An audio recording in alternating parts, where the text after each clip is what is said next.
मतलब बॉबी के अलावा मेरा किसी के साथ कोई सीन नहीं है। वो इस बात की जिम्मेदारी ले रहा है। ये आप सतीश सर को देख लो, आप अनूप सर को देख लो, आप राज सर को देख लो, इस किरदार में आप या तो इन्हें पहली बार देख रहे होंगे या बहुत समय बाद देख रहे होंगे। कि रिस्क लेना जरूरी है, तो रिस्क तो लेना ही पड़ता है। बिना रिस्क लिए आप अगर एक फिल्म बनाने का सोच रहे हैं, फिल्म छोड़िए, आप कुछ भी करेंगे लाइफ में, रिस्क तो लेना ही पड़ता है। आपके ही इंडस्ट्री के लोग इस बात को नहीं समझते हैं कि यार अब एक्टर है, उसको एक्टर की तरह नजरिए से देखो ना। अगर कोई भी ऐसे सोच के जा रहे हैं ना कि मैं फिल्म बना दूंगा बिक जाएगी, वो नहीं होने वाला। सतीश सर का नाम आया और मुझे लगा ये बहुत इंटरेस्टिंग कास्टिंग हो सकती है। मतलब अब मैं जैसे ही नाम सुना मैंने बोला ओ शिट, ये हमने सोचा भी क्यों नहीं था पहले। शौक का इमोशन ये था कि यार अभी तो बात हुई, मतलब ऐसा लगता है कि जिंदगी कितनी अनप्रिडिक्टेबल है कि कभी भी कुछ भी हो सकता है यार। नमस्ते, मैं हूं अनुभव और आप देख रहे हैं TV9 डिजिटल। एक फिल्म आ रही है, उसका नाम है मिर्ग। नाम इंटरेस्टिंग है और अगर आपने टीज़र देखा है तो उससे पता चल गया होगा कि तेंदुए जैसा कुछ होता है, लेकिन ऐसा नहीं है, तेंदुआ ही होता है। और हमारे साथ है उसकी स्टार कास्ट है, हमारे साथ डायरेक्टर हैं। मैं आपसे सबसे पहले पूछना चाहूँगा श्वेताब, मैं आपका एक पुराना इंटरव्यू पढ़ रहा था जब आपकी बाल्यो आई थी जी। और वो मुझे बहुत बहुत पसंद आई थी फिल्म। वो मैंने देखी थी, मुझे याद नहीं किस फिल्म फेस्टिवल में, मामी में देखी हुई। वो हाँ स्क्रीन हुई थी, वो हाँ, यूट्यूब पे स्क्रीन हुई थी उस समय हाँ, मैंने वो देखी थी, कोविड पता के टाइम में VR1 फेस्टिवल था। हाँ जी जी उस पे मैंने देखी थी। जी, जी, उस जी। समय देखी थी, बाद में नेटफ्लिक्स पे आई, बाद वो में अलग नेटफ्लिक्स बात पे है। थी। जी तो उस समय आपने बोला था कि हम कुछ यूनिक कंटेंट बनाना चाहते हैं। जी। ऐसा नहीं, आपकी दूसरी फिल्म भी ऐसे ही वो भी यूनिक थी। जी। इसमें क्या यूनिक है? देखिए, इसमें भी जो मैंने उस टाइम पे भी, अगर आपने वो इंटरव्यू पढ़ा है तो मैंने एक लाइन बोली थी जिस पे मैं अभी भी स्टैंड करता हूँ कि मेरे लिए ना कंटेंट, लोग बोलते content is king, content is king, मैं कभी इस चीज़ को नहीं मानता हूँ। मेरे लिए हमेशा जो ट्रीटमेंट और प्रेजेंटेशन है वो किंग है। आप सेम स्टोरी को 10 तरीके से दिखा सकते हो, ठीक है। हमारी फिल्म को कोई और डायरेक्टर बनाएगा तो एक बहुत अलग तरीके से दिखाएगा। तो इस फिल्म में भी जो मेरे लिए यूनिक था as a producer first of all was the presentation of the story, कि स्टोरी को दिखाने का तरीका क्या है, ठीक है, डायरेक्टर का विजन क्या है। उसके बाद आप एक्टर्स को कैसे देख रहे हो, जैसे इस बारे में बहुत बात हुई है। आप सतीश सर को देख लो, आप अनूप सर को देख लो, आप राज सर को देख लो, legendary actors have done so much work, लेकिन इस किरदार में आप या तो इन्हें पहली बार देख रहे होंगे या बहुत समय बाद देख रहे होंगे। तो ये सारी चीज़ें बहुत यूनिक है, from casting to the script to the presentation of everything in the script, in the film is unique. Anup sir, आप एक बहुत अच्छी बात की इन्होंने कि ट्रीटमेंट और डायरेक्टर दूसरा बनाएगा तो कुछ और बनाएगा। तो जब आप कोई फिल्म साइन कर रहे होते हैं, जैसे मिर्ग हो गई, या कोई आपने भी, आपका बड़ा अच्छा काम आया था सास बहू चाय प्राइवेट लिमिटेड, बहुत अच्छा काम था वो, तो उसमें तो कभी कभी ऐसा भी होता होगा कि स्क्रिप्ट अच्छी होती होगी पर आपको लगता होगा ये डायरेक्टर अच्छा नहीं है, तो आप उसको सोचते होंगे स्क्रिप्ट कितनी भी अच्छी हो लेकिन टीम अच्छी नहीं है तो नहीं करेंगे। ऐसा भी होता है या फिर सिर्फ स्क्रिप्ट देख के चुनाव करते हैं? नहीं, मैं अभी थोड़ी देर पहले यही तो किस्सा सुना रहा था एक। अच्छा। कि बहुत बड़ा फर्क होता है। आप किसी अच्छी लिखी हुई स्क्रिप्ट को बहुत खराब बना सकते हैं। तो वो जैसा कि ये सबको पता है, मतलब ये बहुत ही एक कोई ऐसी कोई राज नहीं है कि यार ये कंबाइंड एफर्ट है। एक आदमी ना डायरेक्टर ये कह सकता है कि ये मैंने फिल्म बनाई है, बट चूंकि वो एक जिसको हम कैप्टन ऑफ द शिप कहते हैं, क्योंकि उसका हर डिपार्टमेंट पे उसका डिसीजन चलता है। मैं इसलिए कहता हूं कि सबसे ज्यादा अगर फिल्म की सक्सेस का किसी को क्रेडिट जाता है तो वो निर्देशक को जाता है, क्योंकि उसका ही डिसीजन है कि यार मुझे ऐसा बैकग्राउंड म्यूजिक चाहिए, उसका डिसीजन है। बाकी लोग अपनी राय, अपने एक्सपीरियंस और अपने कैलिबर के बेसिस पे उसको इम्प्लीमेंट करने की कोशिश कर रहे हैं। वो दुनिया, जैसे अब ये मिर्ग की एक दुनिया, जो किरदार आपको दिख रहे हैं, आपने टीजर देखा होगा, वो दुनिया इनके कहने पर बनाई गई है। बनाई अलग अलग लोगों ने, लेकिन चूंकि वो सब टैलेंटेड लोग थे तो उन्होंने जैसा ये चाहते थे और या कुछ अपना और कंट्रीब्यूट करके या इनके साथ मिल करके, नहीं यार ऐसा भी करते हैं, इनको भी लगा कि हाँ अच्छा ऐसा है, लेकिन विजन इनका था। तो मुझे लगता है कि एक डायरेक्टर का सबसे बड़ा रोल होता है, और स्क्रिप्ट के बाद अगर आप कोई क्राइटेरिया होता है फिल्म को यस बोलने का, तो वो डायरेक्टर ही होता है और पूरा सेटअप। मैं तो अभी बता रहा हूँ कि एक फिल्म मेरे को इतनी अच्छी लगी थी, मुझे स्क्रिप्ट, मेरा रोल बहुत पसंद था। मतलब एक्टर पहले स्क्रिप्ट के अलावा अपना रोल भी देखता है, तो मुझे रोल बहुत अच्छा लगा था और मैं फिल्म करना चाहता था, लेकिन मुझे लगा कि जो सेटअप बन रहा है ये फिल्म नहीं ठीक से बन पाएगी, जो जैसा स्क्रिप्ट लिखी हुई है, तो मैं शायद वो नहीं कर पाया। कौन कर रहा होगा मुझे पता नहीं उसको। और हो सकता है वो कर रहा हो, पता लगा बाद में मुझे रिग्रेट हो। लेकिन सी मोटा मोटी आप डिसीजंस प्रेजेंट सिनेरियो के बेसिस पे लेते हैं, तो ये बहुत इंपॉर्टेंट होता है कि एक डायरेक्टर पे आपका ट्रस्ट होना बहुत ज़रूरी है। ट्रस्ट है तरुण पे आपका। पहली फिल्म है आपकी और लिखा भी आपने है, डायरेक्ट भी आपने किया है। ये दौर एक मतलब कोविड के बाद से खासकर, या पहले भी हमेशा ऐसा रहा है कि एक्शन फिल्मों का दौर रहा है, और उस समय ये रिस्क लेना, हाँ हालांकि इसमें भी एक्शन है पर छोटे बजट की फिल्म जिसकी हम बार बार चर्चा करते हैं कि रिस्क लेना कि ऐसी फिल्म और ऐसा सब्जेक्ट उठा के बनाना, ये मतलब कहाँ से दिमाग में आया? और लिख रहे थे, आप लिख रहे होंगे क्योंकि आपकी सेंसिबिलिटीज़ होंगी, आप हिमाचल से हैं, वहीं की आपने बोला भी है शायद एक आध जगह, तो लिखते समय कहाँ से इंस्पिरेशन ली? और मिर्ग जो है आपका किसी फिल्म से या किसी फिल्म मेकर से इंस्पायर हुए कि इसी तरह मिर्ग को जैसे एक एनिमल है और लोगों को उस तरह से दिखाना है? देखिए, एक तो ये मेरी फिल्म की लाइन भी है कि रिस्क लेना ज़रूरी है, तो रिस्क तो लेना ही पड़ता है। बिना रिस्क लिए आप अगर एक फिल्म बनाने का सोच रहे हैं, फिल्म छोड़िए आप कुछ भी करेंगे लाइफ में, रिस्क तो लेना ही पड़ता है। तो आई थिंक वो एक फैक्टर तो मेरे लिए था नहीं, बट हाँ मेरे को ये था कि एक मेरे लिए कैरेक्टर इंपॉर्टेंट होता है, तो मैं कैरेक्टर से आगे अपनी चीज़ें बांधना चाहता था। तो ये एक मिर्ग की कहानी है, एक कही सुनी बातें हैं जो हम सुनते थे जब मैं छोटा तब से। तो वो कहीं ना कहीं आपको, देखिए आप क्रिएटिवली चीज़ें तभी निकालते हैं, आप कोई चीज़ स्टिक कर जाती है आपको, तो ये शायद मेरे को पर्सनली स्टिक कर गई और मुझे लगा कि हाँ इसको लेके मैं आगे कुछ डेवलप कर सकता हूँ। तो वहाँ से जर्नी शुरू हुई थी और ये पूरी फिल्म भी एक जर्नी ही रही है उस सेंस में। तो हाँ मतलब आई थिंक वो मेरा सबसे मेन जो एंट्री पॉइंट होता है वो था। बाकी फिल्म मेरे हिसाब से सिर्फ एक्शन नहीं है, तो इसमें थोड़ा जॉनर के साथ खेला गया है, चीज़ें करी गई हैं। तो वही सारे अटेम्प्ट्स हैं जो आप कहते हैं कि यार what do I have to offer as a maker for a film. मतलब अगर मैं ये बोल दूं कि ये फिल्म इस तरीके की है और वैसी फिल्में बन चुकी हैं, तो इसका कोई एग्जिस्ट करने का मतलब नहीं बनता। तो there are experiments with in a structure that we have tried.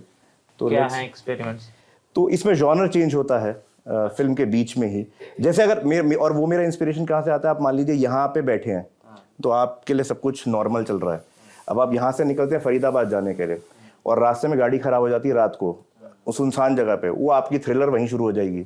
तो जैसे लाइफ में आपकी जॉनर चेंज होते हैं, वैसे फिल्म में कोशिश किया सीमलेसली कि एक जॉनर पे ना स्टिक करें, एक उस चीज़ पे ना स्टिक करें, एक जर्नी पे स्टिक करें जो एंगेजिंग हो। अगर एंगेजिंग होगी तो आप भाई, आपके साथ अगर आप सफ़र कर रहे हैं यहाँ से हिमाचल का गाड़ी में, आपके साथ जो पैसेंजर है वो एंगेजिंग होगा तो आपको मज़ा आएगा, नहीं होगा तो वासियाँ मारते हो सोते हो जाएंगे। तो वो एक अप्रोच रही है। सतीश कौशिक जी को कैसे ऑन बोर्ड किया, क्या बातचीत हुई उनसे? या फिर सबसे पहले वही अभी मैं बैठा था तो आप कह रहे थे सबसे पहले वही ऑन बोर्ड हुए थे? देखिए, एक तो सतीश कौशिक सर को मैंने ऑन बोर्ड नहीं किया, वो हो गए। अच्छा। वो उन्होंने चीज़ें ऑन बोर्ड करी। तो बेसिकली क्या हुआ था कि हम लोग सोच रहे थे अलग अलग कास्टिंग के लिए कि किसको सोच सकते हैं। तो सतीश सर का नाम आया और मुझे लगा ये बहुत इंटरेस्टिंग कास्टिंग हो सकती है। मतलब मैं जैसे ही नाम सुना मैंने बोला ओ शिट, ये हमने सोचा भी क्यों नहीं था पहले। मतलब ये चीज़ तो पहले दिमाग में आनी चाहिए थी। तो फिर हमने उनका नंबर निकाला, कहीं से उनको मैसेज किया और वो, अब देखिए हम अब पहली फिल्म बना रहे हैं तो हम तो हिट एंड मिस पे जा रहे थे कि भाई कोई हाँ बोलेगा अच्छी बात है, ना बोलेगा तो वैसे कोई नहीं हमारे पास, तो कुछ लूज करने के लिए तो है नहीं हमारे पास, ना ही बोलेंगे। वो आजकल चलता है ना meme, the worst he can say is no. तो मैंने कहा ठीक है, the worst he can say is no. पर उनको मैसेज किया उन्होंने, he was kind enough to reply to us and he said कि मुझे पहले स्क्रिप्ट बता दो आप। तो उनको स्क्रिप्ट भेजी और वही मुझे लगा कि आएगा इनका जवाब, अगर हाँ हुआ तो हफ्ते 2 हफ्ते महीने में आ जाएगा, नहीं आया तो नहीं आएगा, कभी कोई रिप्लाई नहीं आता। बट 2 घंटे में उनका कॉल आ गया एंड टू माय सरप्राइज उन्होंने पढ़ ली उतनी जल्दी। तो 2 घंटे में उनका कहते आई एम डूइंग इट। मैंने कहा सर हमने अभी कोई बात नहीं, कहते वो तुम बताओ तुम कहाँ हो। मैंने कहा सर मैं तो दिल्ली में हूँ। कह रहे बॉम्बे कब आ रहे हो बताओ, बैठ के बातें कर लेंगे सारी। मैंने कहा यार ये तो सो इट वॉज मतलब एक तरीके से देखा जाए तो हमारे लिए वो मतलब काफ़ी बड़ी ब्लेसिंग थी जिससे हमने शुरुआत करी। तो yeah that's how we came on board. आप बहुत करीब थे उनके, मतलब फैमिली के भी करीब थे, तो जब सुना होगा कि, और फिर तुरंत, हालांकि आपने बहुत काम नहीं किया इसमें सतीश सर के साथ, आपका कोई सीन नहीं है शायद इसमें, नई सीन है, तो वो क्या थी फीलिंग थी जब कि एक फिल्म है, रिलीज हो रही है, होने वाली है, और उस समय पता चलता है कुछ दिन पहले? टू बी वेरी ऑनेस्ट, उस वक्त फिल्म का तो मेरे दिमाग में नहीं था, क्योंकि जैसा मैंने कहा कि मेरी फैमिली का रिश्ता उनसे बहुत क्लोज है, बट या मतलब it was shocking, absolutely shocking. उसके कारण ये थे कि हम एज अ फैमिली उनको बहुत अच्छे से जानते थे, बहुत ज़्यादा मिलना जुलना था। मैं पहले भी बता चुका हूँ, उनकी बेटी मेरे बेटे को राखी बांधती है। तो लेकिन ये था कि अरे कल तो मिले थे, और जब मैं मिला हूँ उस वक्त उन्होंने मुझे बताया, वो फोटो भी हमने, मतलब मैं देख रहा था और उन्होंने मुझसे कहा, मैंने कहा आप कल यहीं हैं? वो ऐसे बात हो रही थी, मिलते हैं, जैसे एक अमूमन होता है ना यार, बहुत दिनों से बैठे नहीं, तो मैंने बोला था आप घर आ जाओ या हम आ जाएंगे। उन्होंने कहा यार मैं आज रात को दिल्ली जा रहा हूँ, उसी रात को। और मेरे ख्याल से उस दिन खेर साहब का बर्थडे था, तो उन्होंने कहा कि रात को या सुबह, पता नहीं, 7 मार्च की बात है, उन्होंने कहा कि यार आज मैं रात को डिनर करने वो उनके यहाँ चले गए थे, तो बोले शायद कल सुबह हाँ शायद अर्ली मॉर्निंग जाने वाले थे, कल सुबह मॉर्निंग में, और बोले शाम को मैं वहाँ जा रहा हूँ डिनर पे। तो इतना बड़ा ऐसा लगता है कि यार अरे अभी तो बात, मतलब कई बार ऐसा होता है ना कि आप बहुत दिनों से नहीं मिले हो, तो एक अलग इम्पैक्ट होता है आपके जहन में, आपके इमोशंस पे। दुख का इमोशन तो कॉमन है, लेकिन शॉक का इमोशन ये था कि यार अभी तो बात हुई, मतलब ऐसा लगता है कि ज़िंदगी कितनी अनप्रिडिक्टेबल है कि कभी भी कुछ भी हो सकता है यार। तो बहुत तकलीफ हुई हमें सुबह जब पता चला ये, और हम पहुँचे घर पे, तो इट वाज क्वाइट डिस्टर्बिंग। चलिए, आपका जो इसमें कैरेक्टर है, या फिर जैसे बहुत बार आपसे बात हो रही होगी, हर इंटरव्यूज में लगभग पूछा जा रहा होगा, क्राइम पेट्रोल में आपने काम किया, ये किया, तो एक मतलब टाइपकास्ट होना एक बहुत बड़ी एक वो होती है, चिपक गया कोई रोल, कभी कभी कोफ्त होती होगी कि मैंने तो इतना पिछले कितने 10 सालों से काम कर रहा हूँ एक ही चीज़, तो ये कभी कोफ्त होती थी, और उससे शायद उससे निकलने के लिए आपने 18 में छोड़ दिया उसको, या फिर कोई? कोफ्त थोड़ा स्ट्रॉन्ग वर्ड है, लेकिन हाँ मतलब थोड़ा एक रेस्टलेसनेस होती है, और रेस्टलेसनेस इस बात से नहीं होती कि अरे यार ये क्या हो गया, मैंने कुछ किया और वो चिपक गया मेरे साथ, बल्कि मैं तो कहता हूँ उस बात की खुशी मनानी चाहिए, क्योंकि बहुत कम जिंदगी में ऐसे मौके आते हैं कि you do something and people, the whole world knows you. मतलब मैं बहुत हम्बली ये बात कहना चाहता हूँ कि मैं देश तो छोड़ो, विदेश के किसी भी कोने में गया हूँ, मुझे लोग पहचानने वाले मिल जाते हैं यार। कहाँ ऐसा होता है? मतलब आप अमेरिका चले जाइए, यूके चले जाइए, दुबई चले जाइए, आप किसी भी देश में चले जाइए, वहाँ पहचानने वाले मिल जाते हैं यार। मतलब मुझे एक याद है, मैं कनाडा में था, तो मैं वॉशरूम में गया था, तो मैंने सुन लिया था, मेरे को समझ में आ गया था इस आदमी ने मुझे पहचान लिया, तो उसने चिल्ला के बहुत जोर से, वो भी मैंने सुना, ओए वो क्राइम पेट्रोल वाला अच्छा आया हुआ है, उसने कुछ 10-15, जब तक मैं बाथरूम से बाहर निकला उसने 10-15 लोग और बुला लिए थे। पंजाबी हैं काफी वहां पे। तो व्हाट आई मीन टू से कि ये तो खुशी वाली बात है।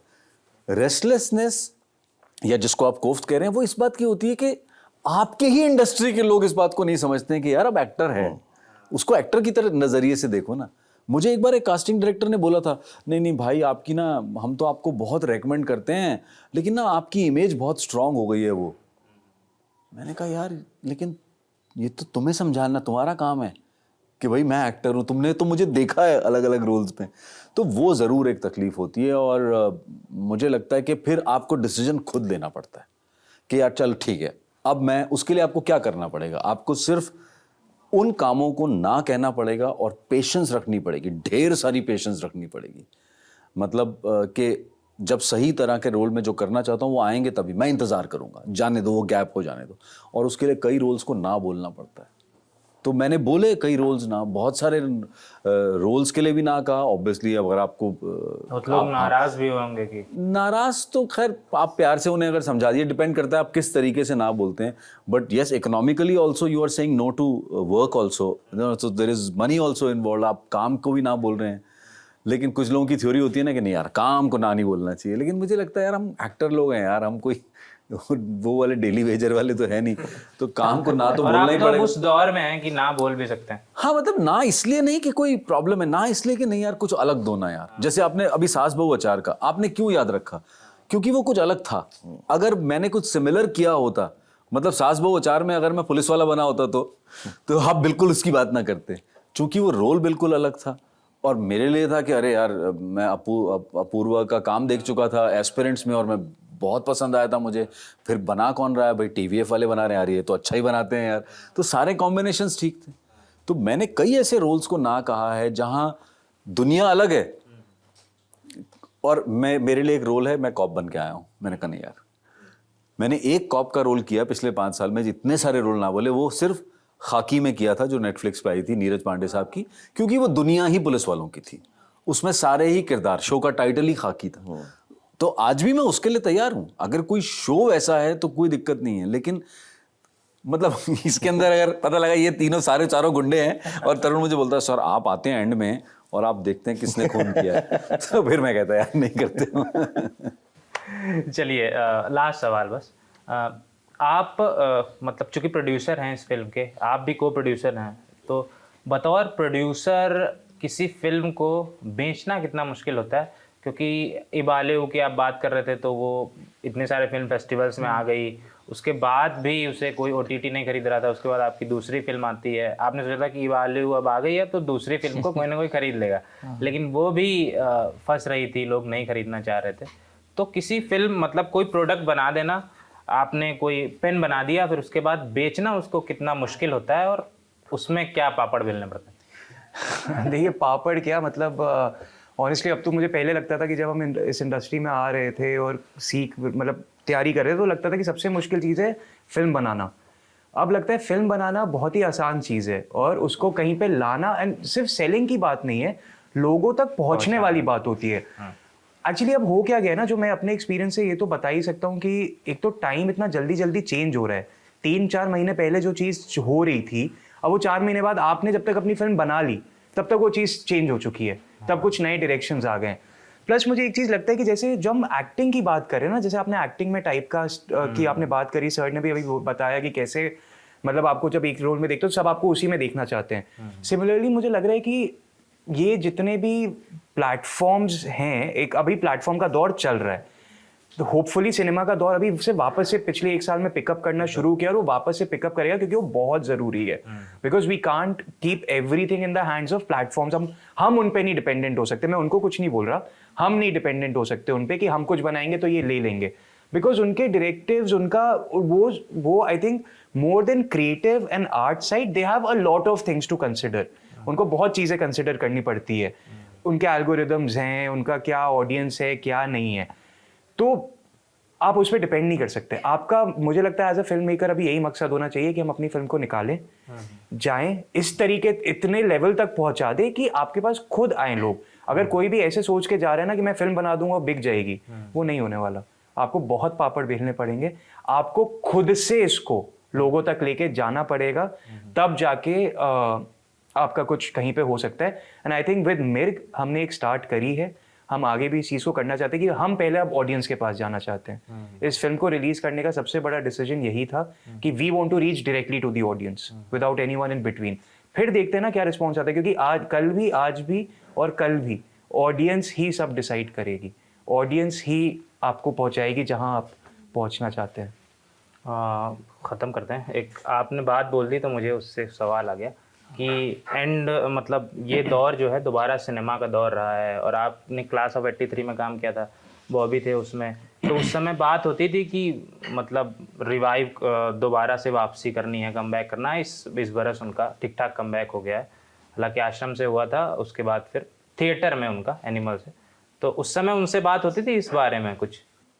हाँ, बहुत बातें हुई इनफैक्ट, क्योंकि मेरे अगर आप क्लास ऑफ 83 में देखें, मेरे जितने भी सीन्स हैं सारे उनके साथ ही हैं। बॉबी और मतलब बॉबी के अलावा मेरा किसी के साथ कोई सीन नहीं है। मुझे याद है हमने ये डिस्कशन किया था एज एन एक्टर, एंड चूंकि you know my family also knows him, Raj ji also knows him very well, तो हम काफ़ी लंबे डिस्कशंस में पढ़ते थे एज एन एक्टर। एंड एक चीज़ मुझे उनकी बहुत अच्छी लगी जो मुझे सुन के जवाब मिला। मैंने कहा यार आपको क्या लगता है कि मतलब यू नो ये जो गैप आया है in your career as an actor, is this because of destiny और किस्मत की वजह से? ही सेड नहीं यार, मैं भी थोड़ा लेट बैक हो गया था, I did some wrong choices. तो आई थिंक एक एक्टर का ये मानना कि नहीं यार ठीक है, किस्मत, मैं ये हमेशा ये कहता हूँ कि किस्मत बहुत अलग चीज़ है, वो एक ऐसी चीज़ है, ज़रूरी है, लेकिन उस पर आपका कोई बस नहीं है, तो उसको आप थोड़ा साइड में रख दीजिए। अब आपके बस में क्या है? आपकी चॉइसेस। और किसी भी एक्टर की पहचान उसके चॉइस ऑफ वर्क से होती है। अब वो चॉइस ऑफ वर्क उसके पास खुद चल के आता है या उसके लिए वो कोशिश करता रहता है। मुझे ऐसा लगता है कि कोशिश हर एक्टर करता रहता है, कब आता है ये आपके बस में नहीं होता। तो उनका ये कहना मेरे लिए बहुत अच्छा लगा मुझे कि एक एक्टर सिर्फ किस्मत पे नहीं टाल रहा, वो इस बात की जिम्मेदारी ले रहा है कि नहीं यार मैंने कुछ गलत चॉइसेस की या मैं थोड़ा लेट बैक था, एंड ही सेड नहीं, and that time only he told me कि मैं एक सीरीज और कर रहा हूँ आश्रम जो आने वाली है। और ये कोइंसिडेंस है कि 21 तारीख जो भी साल था हमारा, 21 जून था या कौन सा, हाँ शायद 21 जून था, 21 जून को क्लास ऑफ 83 आई और 28 जून को ये रिलीज हो गया आश्रम, एक हफ्ते के गैप में ही, and people have loved him. और अगर आप उनका किरदार देखें तो तीनों ही प्रोजेक्ट्स में बिल्कुल डिफरेंट है, including animal. So I think एक एक्टर को अपनी जर्नी जो है वो अपने अपने चॉइसेस के हिसाब से करते रहने चाहिए, बाकी किस्मत अपना काम करती रहेगी। एक एक्टर को अच्छा बनाता है उसका चॉइस ऑफ वर्क, तो इसी तरह ऑडियंस को भी अपनी फिल्में अच्छी चुननी चाहिए। मिर्ग आ रही है 9 तारीख को, 9 फरवरी को, देखिए जाके और बताइएगा। सब सोशल मीडिया पे हैं, तरुण को छोड़ के उन तक पहुंचा दिया जाएगा। और शुक्रिया।